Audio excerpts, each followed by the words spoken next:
Hoje, vamos recuar mais de 2000 anos no tempo, até à Grécia Antiga, para descobrirmos as verdadeiras origens de uma das maiores tradições do mundo, os Jogos Olímpicos.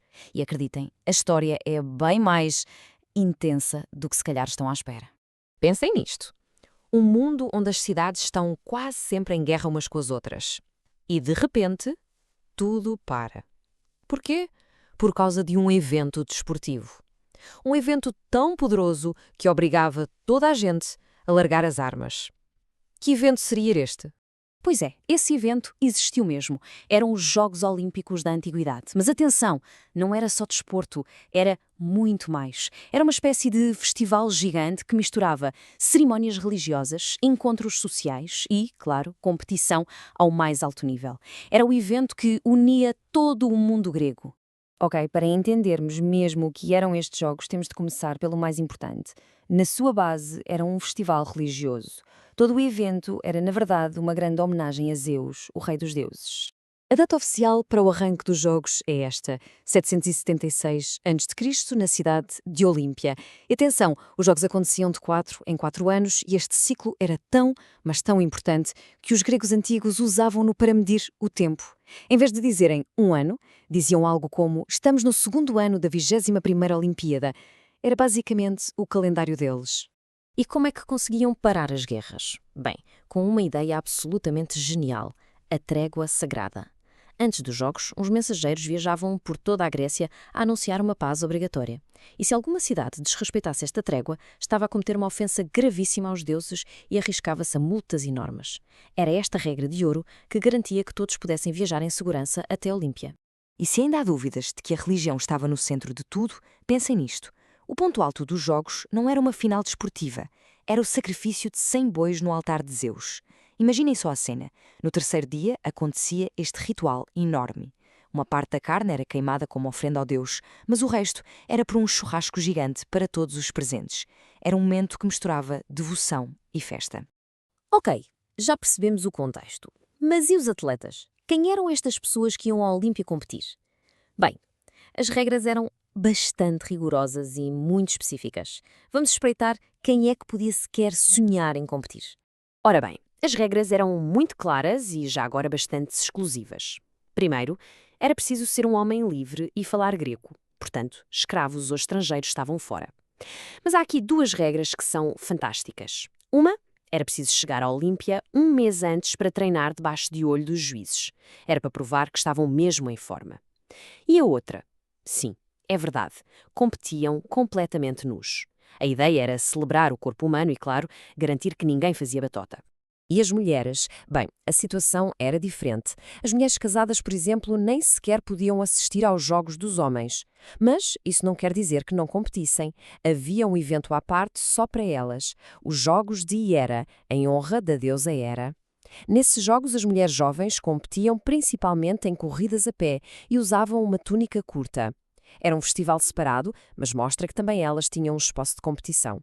Muito bem, agora vamos à parte da ação, os eventos. E preparem-se, porque alguns destes esportes eram testes tão duros de força e resistência que fazem algumas competições de hoje parecer quase fáceis.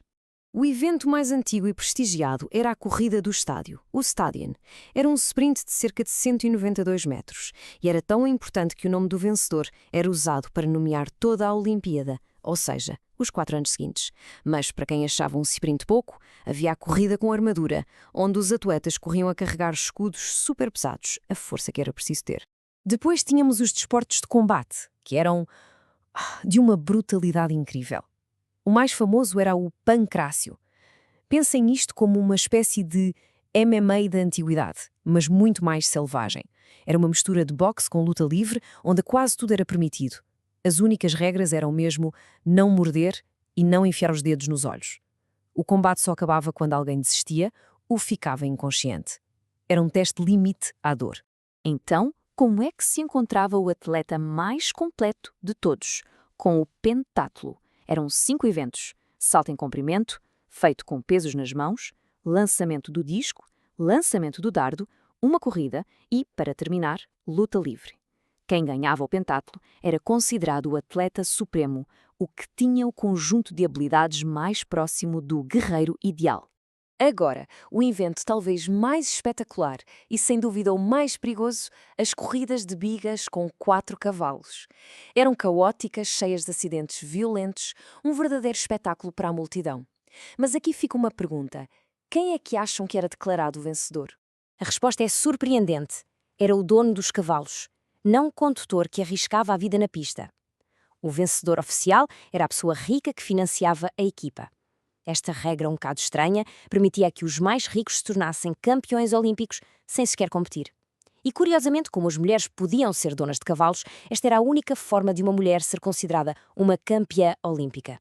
Com eventos tão duros e perigosos, o prémio devia ser qualquer coisa de extraordinário, certo? Uma montanha de ouro, talvez? Bem, o prémio oficial era muito mais simples, mas o que ele significava, isso sim, não tinha preço. Esqueçam as medalhas de ouro, prata ou bronze. Em Olímpia, o vencedor recebia apenas isto, uma coroa feita com ramos de uma oliveira. Mas não era uma oliveira qualquer. Era uma árvore sagrada que, dizia a lenda, tinha sido plantada pelo próprio Hércules. Portanto, aquele prémio aparentemente simples tinha um valor simbólico imenso. É que o verdadeiro prémio não era a coroa, era a glória que vinha com ela, e essa glória era para a vida toda. Quando um campeão voltava à sua cidade, era recebido como um herói. Construíam estátuas em sua honra, tinha direito a refeições grátis para sempre, deixava de pagar impostos e até poetas escreviam sobre as suas vitórias. Ser campeão olímpico era garantir um lugar na história. Esta tradição fantástica durou mais de 1000 anos. Pensem nisto, mais de um milénio de jogos. É um tempo impressionante. Mas, como todas as grandes histórias, também esta teve um fim.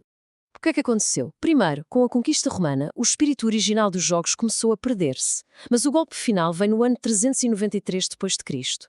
O imperador romano Teodósio I, que era cristão, proibiu todos os festivais que honravam os deuses antigos, como os jogos. Com isso, Olímpia foi abandonada e séculos mais tarde, terremotos e cheias acabaram por enterrar o local, que ficou perdido no tempo.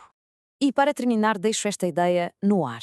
Imaginem que por um momento os Jogos Olímpicos voltavam hoje, mas com as regras antigas. Uma trégua global obrigatória, atletas a competir sem roupa e o único prémio a ser uma coroa de folhas e a glória eterna.